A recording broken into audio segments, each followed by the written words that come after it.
Welcome to the Land Investing Business Secret Podcast, where each short episode we talk about the strategies, experiences, and the tools to help you launch, grow, and scale your land business.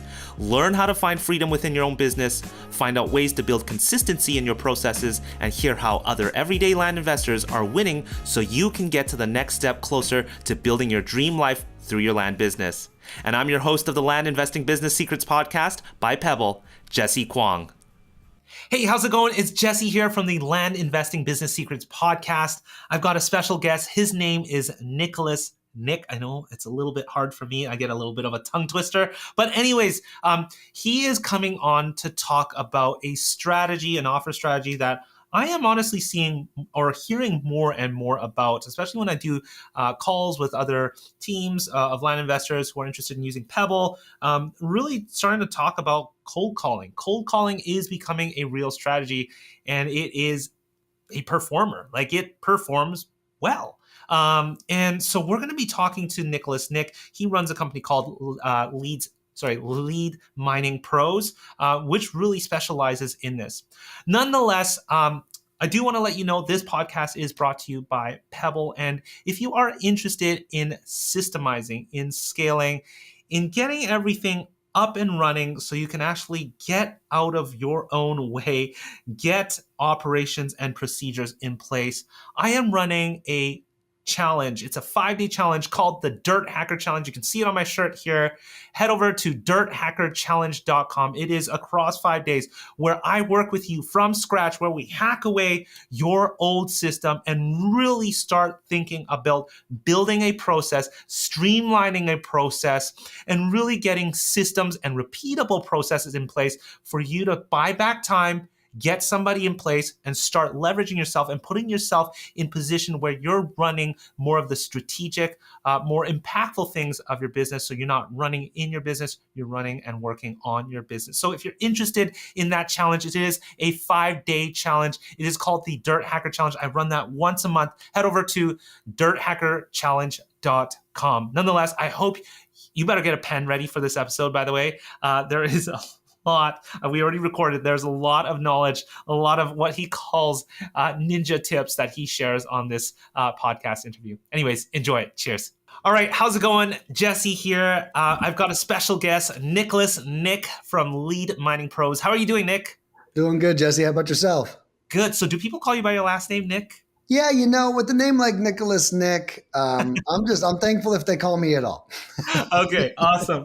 Well, I brought Nicholas here on to talk to us really about a strategy I think that is becoming more and more prominent. It is something that I am hearing more and more land investors are doing, which is cold calling. And Nicholas, I mean, you've got a wealth of experience. That's what your company now focuses on.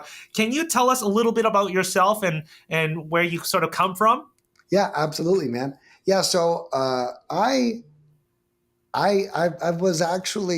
founded real estate about 9 years ago, and I had no idea what it was. I was a restaurant manager for 13 years back in the day. So I'm really good with leadership and numbers, right? Those are two things the restaurant industry really taught me. After I left that career, I ended up getting lucky and I landed a job at a real estate education company that teaches people how to invest, mainly single family houses.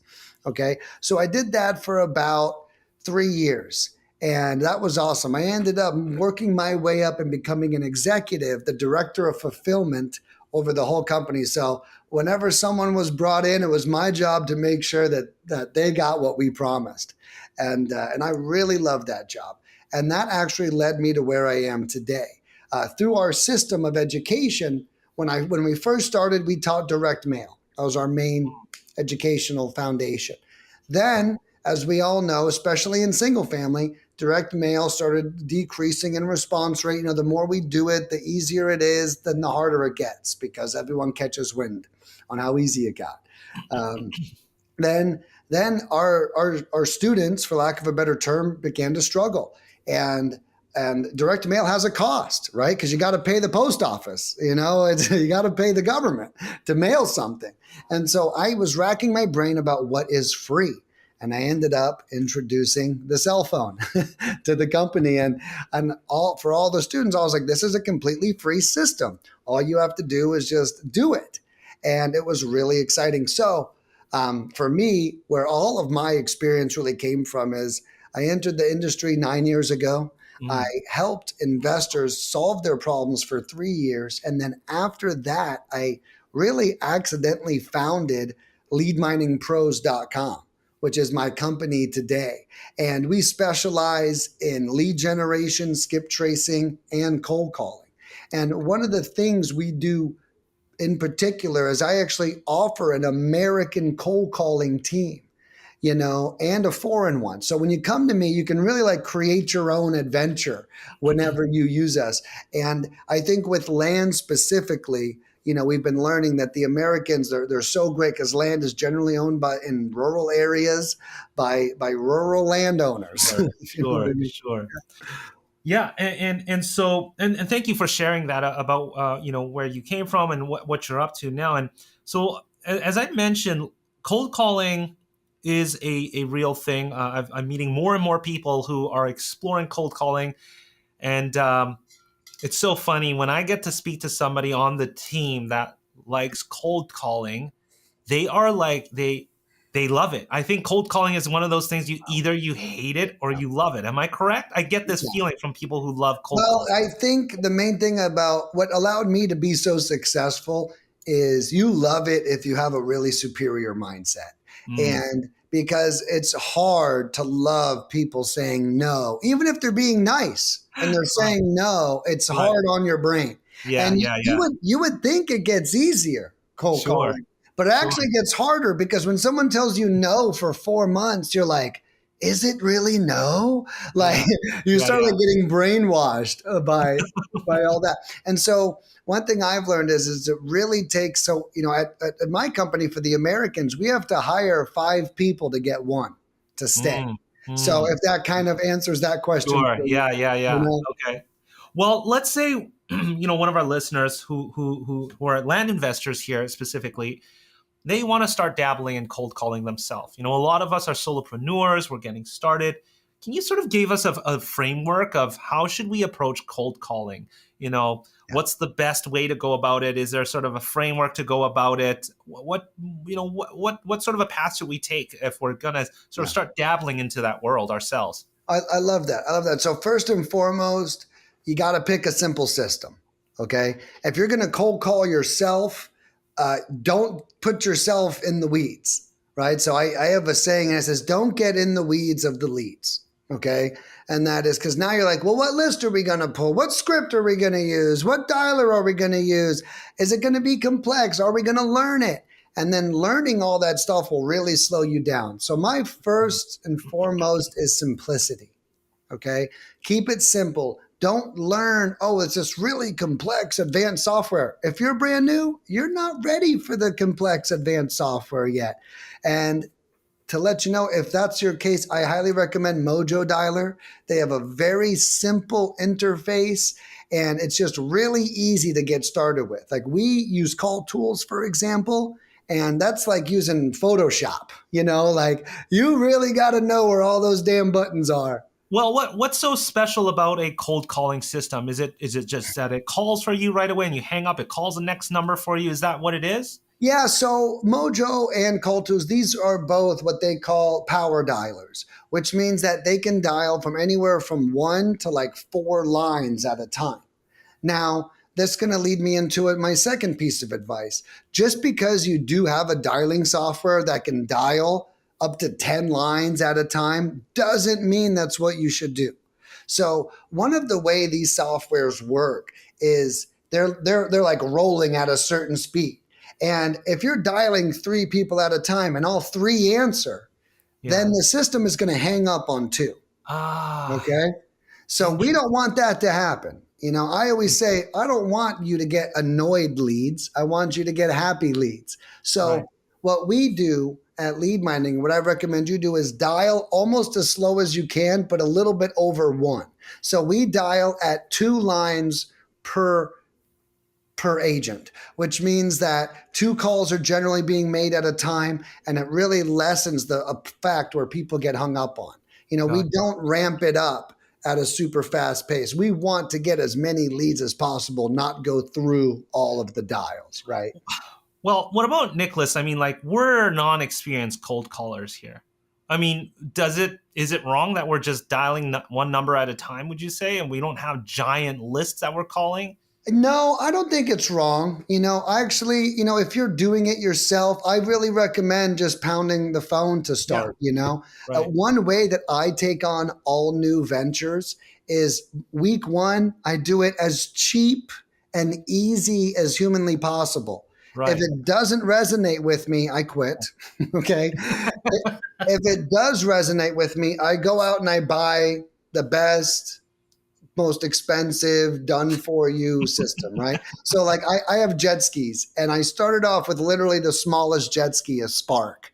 And I was like, let me see if I like this. I was like, dude, this is a lot of fun. right, 3 months later, I literally bought the most expensive jet ski on the market, and it's like, if it resonates with me, then to me, I green right. light going in further. So I think using your cell phone, Yeah, hand dialing, yeah, and doing it that way yeah, is a great starter package. yeah. So, okay, technology aside, when somebody picks up, they say hello. What are we supposed to say on that first few sentences? And we're nervous already, Yeah. sweaty palms. Guide us through that. Walk us through what should we say? So with land, there's a couple different things that can occur. So with the single family property, I'll just give you the line real quick. Hey, I'm sorry to bother. I'm looking for the owner of 123 Sycamore Street. Okay. Now we know land either is identified by acre or APN number. Yeah, Okay. So with land, it's, hey, I'm sorry to bother. I was wondering, do you own the 3 acre piece of land in Galveston, Texas? right. Right? Oh, yeah, I sure do. Awesome. Okay. So your first question to them is really to make sure you're talking to the right person.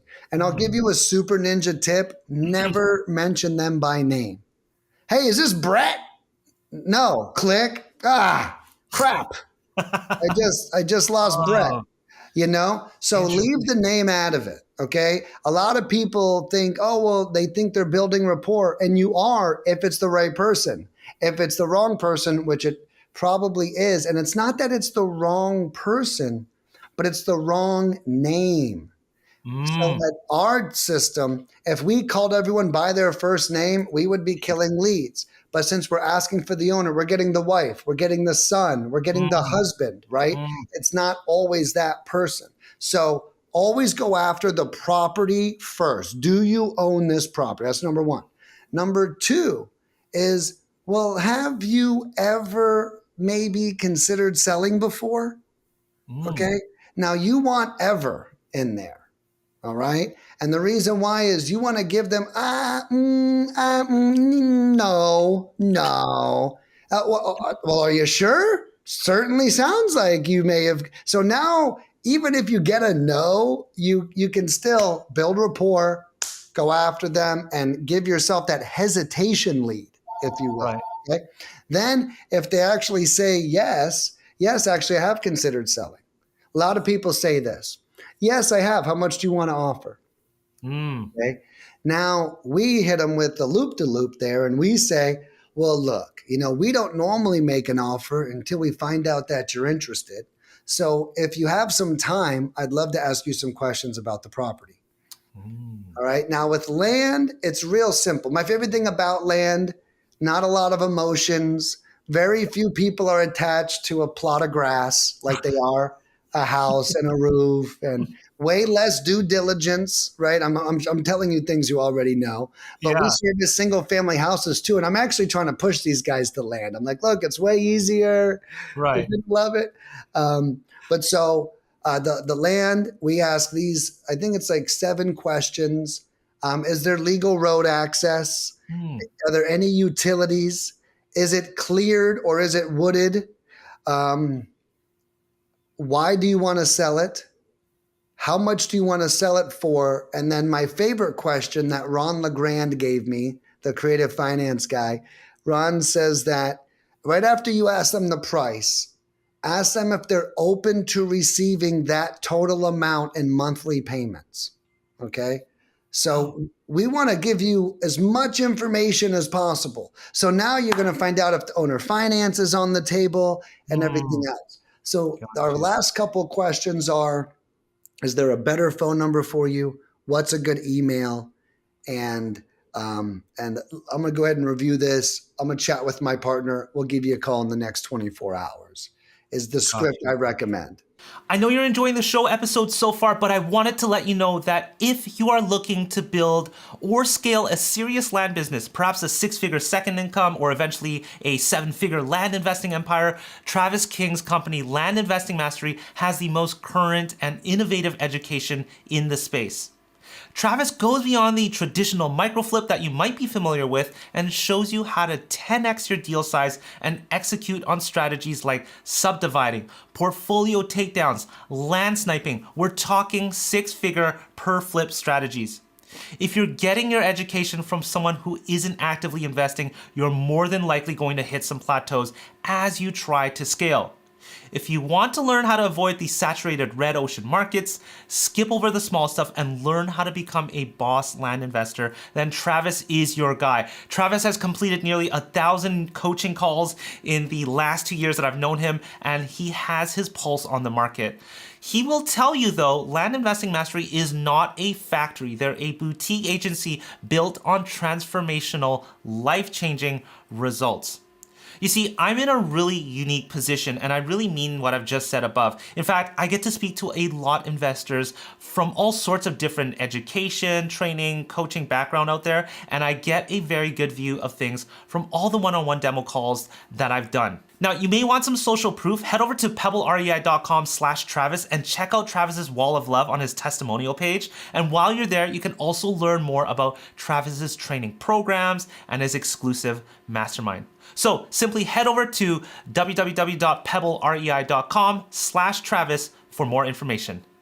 And this is sort of more or less qualifying the lead. This is what the whole point of this cold calling is. You're not trying to seal a deal here or anything like that. Is that correct? Yeah, the one call close, man. That might exist, but if you strive for that, you're going to burn more leads than you close. You Gotcha. know, my honest opinion, Jesse, is that your first 2 calls, you don't even talk about price. Mm, Your goal is to get that person to fall in love with you. Your goal is to show them that you're not like every other person who's called them about their house. Like we're dating. And yeah. if you want to take this girl to prom, you better be on your best behavior. Yeah. And so this advice I give my clients because I have a saying, and that is deals are given, they're not taken. Mm, So that seller, if they don't like you, they're not giving you the house. They mm, know, or the property, they know they're sitting on a deal. They know they're giving you 50 cents on the dollar, right? And they're only going to do that for someone that they like. So my number one advice is rapport over everything, get them to love you, and then you can talk about whatever you want. I say this all the time. Although real estate is a numbers game, it is also a people to people business here. And you just can't get around that. I had Sumner Healy on my show not too long ago, and they do a lot of talk time, and it's really important, I think, like you said, to have them fall in love with you and actually have an actual real conversation. Right. They are real people at the end of the day. Now, I want to rewind a little bit back to your script there. Yeah. You mentioned, I think have you ever considered selling your land? Was that the question? What happens if they say no? What are you supposed to do with that? You're not gonna, you're just I gonna love drop it? Are you gonna somehow follow up with that? What's the plan with I that? love that. So I have little simple rules. Like I said, I was a leader for a long time in the restaurant industry, and it's so hard to get those people not to smoke cigarettes, let alone actually work. Okay. And I loved it. I love those guys, but I learned all these little tricks. So one of my tricks are for every no should have one pushback, right? Mm, And not a heavy push, a light push. No, I'm not interested right now. Oh, I completely understand. But I would write this down. Anyone who's watching, write this line down. You're going to love it. I say, would you maybe mind taking down my direct phone number? And if anything ever changes, you can give me a call. I love that. And when you say maybe mind, you're literally trapping them. No, I don't mind. Okay. Yes, I'll take your number down. Okay. Like either I swear to you, because again, I'm a nerd, but when I use that line, they said yes over 50% of the time. Okay. You guys heard it. I certainly hope you guys are taking notes here. I'm trying to squeeze Nicholas for as much as I can get him here, guys. So I hope you guys are taking notes. Okay, very cool. So let's say they aren't ready to they're not considering they took your number down. Are you ever going to follow up with them again? So what I recommend for the clients is to generally not follow up with them again, if that makes sense, but to respect that phone number. So whatever phone number we gave them, I call that the bat phone. Okay. And anyone who's my age, I'm 37 years old or older, they know what the bat phone. They called it the bat signal in the new ones, but it used to be the bat phone. Okay. That's right. And that's funny. I just realized that. But anyways, and that's because you're going to want to be there. I had a client, that's a true story, get 0 leads on one of our campaigns. He bought one of the smaller ones. He got 0 leads. And he called me up and he goes, Nick, I closed a deal. And I said, well, how the hell did you close a deal with 0 leads? And he said, well, 2 weeks later, this guy called me and said, hey, this really nice woman called me 2 weeks ago and asked if I was ready to sell. I wasn't then, but I am now. And he said, Nick, I made $13,000 on that callback. And so not so much follow up with that lead, but make sure whatever number you give them, you honor that phone call. That's not, I would recommend if you have several marketing phone numbers, whatever number you give them is the one you answer every time.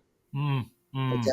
So that's what I would recommend there. Now, when we're speaking to follow up, which is probably going to be your next question, I'll beat you to it. What are the best follow up practices? Okay. Let's say we got a lead and it doesn't have a bow on it yet. They're not super ready. They want to sell in a month. Okay. Well, first thing is I recommend calling in half the amount of time that they say. So if they say a month, you call them in 2 weeks. Okay. And I also recommend not doing the text. Okay. Texting is a total cop out. All right. You do not want to be caught texting. You're going to be too scared to call if you get too comfortable texting. So I recommend calling. So you get a lead. All right. I'll run down. You get a lead sent over to you. I recommend calling within 20 minutes immediately. You want to call within 20 minutes of getting them. And the reason why is they already are in the mood to pick up strangers' phone calls or else they wouldn't have answered mine. Right? So you want to call them while they're in the mood. Hey, yeah, I know they're right there. They just got off the phone with my cold caller. So now you want to call them right away. I recommend being extremely pleasant. This is your time to really be the nicest person you've ever been to anybody. And I recommend asking questions that build rapport and get you the answers you need. For example, so how long has this piece of land been in your family for? Right. What were you planning on doing with it? Right? Like these questions, they're actually rapport builders, but they're still going to allow you to paint a picture. Okay. I don't really recommend talking about numbers right away. I recommend get their story out. Once you get them talking, if they're not shutting up, you won. Okay. That's your goal. Get them excited, get them talking. Same way I'm excited and talking right now. If you can get them where I'm at, you've won. And then once you get there, then we lead into price discussions and negotiations because now they like you. Before you're a stranger who, for all they know, is preying on them to get their land for a certain price. Once they like you, you're a good entrepreneur who's given great service up until this point, and now they're willing to talk to you about next steps with their property. I love it, Nicholas. And I'm appreciating you being so tactical and explaining a lot of these, what you're calling ninja tips. I've got one question here for you. How do you deliver the price? How are you supposed to say it? Like, they just gave you their story. So would you be willing to let it go for X amount? How do you deliver it? So I have a 3 series question that I like to ask before, and let me see if I can remember them. I used to call them the 3 most important questions. Okay, and I believe the first one is, what do you want to do with the money? Okay. And then the next question is, how much money is it going to take to do what you just said? So I'll give you an example. I had a guy who wanted to sell me his house for $45,000. And the way he came up with that price is because he had a family of 5 and they lived in New York, and he wanted to come to Disney World for 2 weeks. Okay. And he's like, I think it's going to cost me $45,000 to take my whole family down to Disney World and do whatever we want for 2 weeks. Okay. This is a true story. And I said, okay, so if I can get $45,000 profit in your pocket, then you will make this deal. Yeah. So my favorite strategy is to do that. And what I just explained was reverse constructing the offer. Okay. You're going to get there. I want the new truck. How much is the new truck? It's 50 G's. Okay. So how much do you owe on the piece of land? I owe 30 G's. Okay. So you're saying if I put 80 G's in your pocket, that you will give me the land, because that covers the debt and pays for the truck. Okay. Let's say the land's worth 130. This guy's no longer thinking about the offer he's not getting. He's thinking about his new truck, his new toy. And so I like to get the owners thinking about what's next. Now, that's one way to do it. The other way, so the guy that trained me was a New York stockbroker, and he had some super ninja tips and tricks. One of the things he did was he pretended like his mother-in-law is the investor. Okay, this is a really good strategy, okay? Because the relationship with the mother-in-law is never good anyways, right? So he would call her up and he's like, hey, what's up? My name's Chris. My mother-in-law's Judy. She owns the investment company, and Judy said that we could do $40,000 on this property. Okay. And then if they were insulted or whatever happened, he would go, look, she's tough. Let me just tell you, Judy's tough. Okay. But I'm going to go back to her. I'm going to tell her what you said, and I'm going to see if we can do any more here. And I really, really like the fictitious mother-in-law strategy. Right. If I could.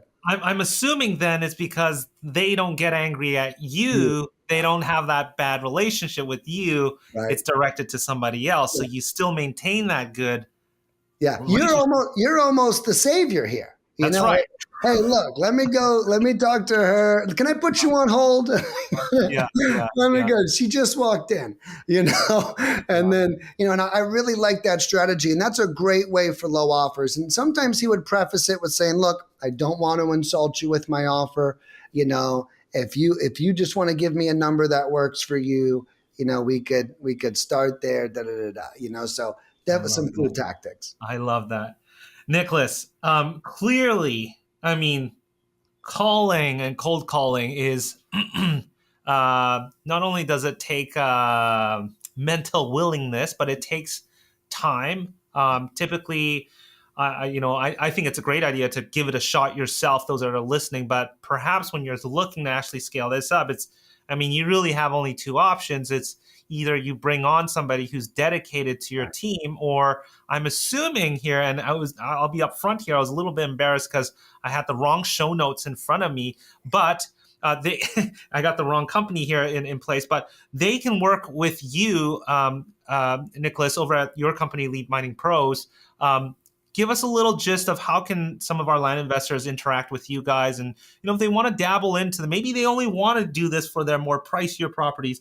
How can we engage with you guys? Yeah, absolutely. So our website is leadminingpros.com, and my cell phone number is actually directly on the website as well. So I'll just point that out. So if anyone goes there and they're A bat phone. overwhelmed, dude, I have my own bat phone. It's already red too, so it doesn't have to flash red. And so my cell phone number is on there, and I share that to say that I'm very available for my clients. You can also book a call with me. But our products are really simple. We offer 4 main products: list pulling. If you guys need lists of land, we can pull those. Skip tracing, which is getting a phone number. If you have a name and an address, we can get a phone number. And then we offer cold calling and text messaging. My most popular package is what I call all-inclusive packages, where we literally do all that for one low price. And when I say low price, our packages start at $300 and they go up to $1,300, and everything is no contracts, no commitments, no setup fees. So you could hire me just to see how cold calling works for you, and then not feel, oh, I got to make a commitment, or even worse, take on overhead. Right? I think the biggest killer in business is overhead, which is exactly why I created this business. We're like an overhead component that you can plug in and unplug whenever you want to. And I just love that. So could somebody come to you with a list? I pulled my list from DataTree. Could I be like, hey, Nicholas, can you guys cold call these people before I mail them? Could we do something like that with you? Absolutely. Yeah. And I'm glad you asked. So even though I mentioned that we have all those services, I don't make my clients use my services at all. So I actually prefer, and I know that DataTree and Priced are amazing resources. And we have a bunch of land guys that use us. Joe McCall uses us. Travis King uses us. And they bring their stuff from Priced. And I actually love it when my clients have their own list that they trust. Got you. Well, listen, Nicholas, I appreciate you coming on here. I hope you guys were all taking notes. I encourage you guys to start exploring this path. As I mentioned, I am starting to hear more and more as of recently, people exploring cold calling, and it seems to be it seems to be doing well, to say the least. So I think Nicholas is going to be the expert in that area. I'll let you guys reach out to him. I'm going to leave the link in the show notes. I encourage you guys to rewind this, take notes as you need to. You guys may want to take some of those tactics, maybe for some of your follow-up calls or your actual cold callings. Nicholas, I really appreciate you coming on here, sharing your ninja tips here, and coming on the show here. So thanks very much. Yeah, thank you, Jesse. Appreciate you, brother. All right, take care. Bye. Before you stop this episode or hit the next episode, I want to personally thank you for listening to this episode of the Land Investing Business Secrets podcast by Pebble. If you found this helpful, we'd greatly appreciate any awesome reviews and ratings on whichever platform you are listening to this on. And if you have 2 minutes and wanted to step it up even more and help others, feel free to share this in other Facebook groups or pages or any communities, giving others a heads up of the Land Investing Business Secrets podcast or the specific episode that may help them on their land investing journey. Once again, thanks so much for listening, and catch you on our next episode.